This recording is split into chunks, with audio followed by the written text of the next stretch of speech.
take all of that water, throws off that hard surface, comes to that storm drain, but misses the storm drain because it's just a bit too high.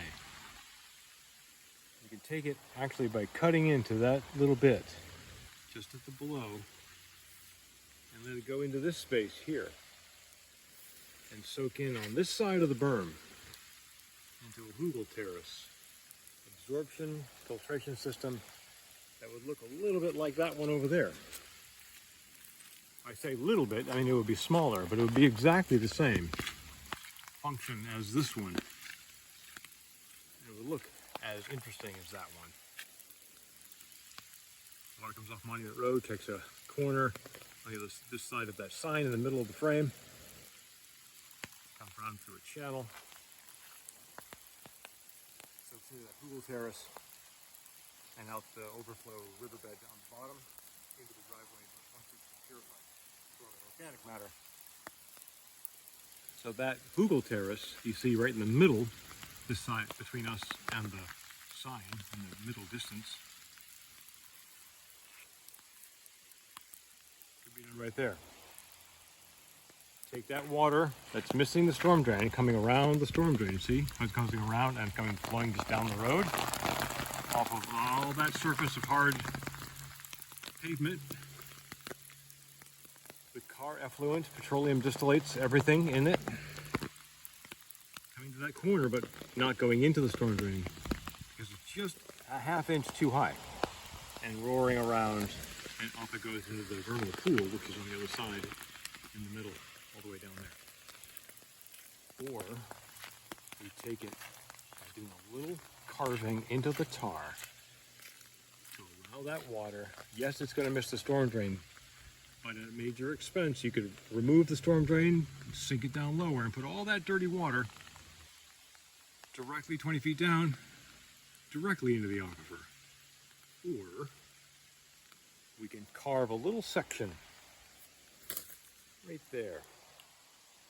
Just carve that out so it can go into this saturation hole on that side of the sign, and come along this swale that we would create. Gravel and riprap, and turn all of that into a deep soaking saturation hugel terrace. Water would come around here on this side of the berm, on the other side of the berm, and eventually on the other side of the other berm, all interior. So all the water here that's coming across onto the pavement now, it's missing that storm drain. It's going around it, coming here. Unfiltered, unmitigated, can be captured in that. Just like the one behind me.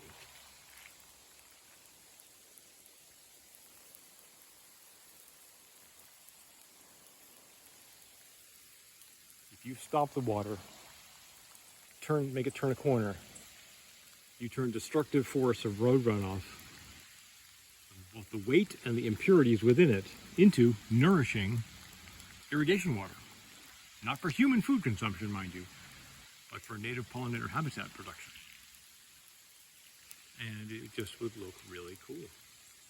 And it would protect that water that's currently going down like that, would stay right here.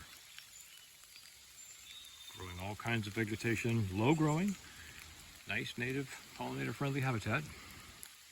Before all that water just goes down, and it just floods that area and goes into the vernal pool unmitigated. That's the opportunity that this space presents.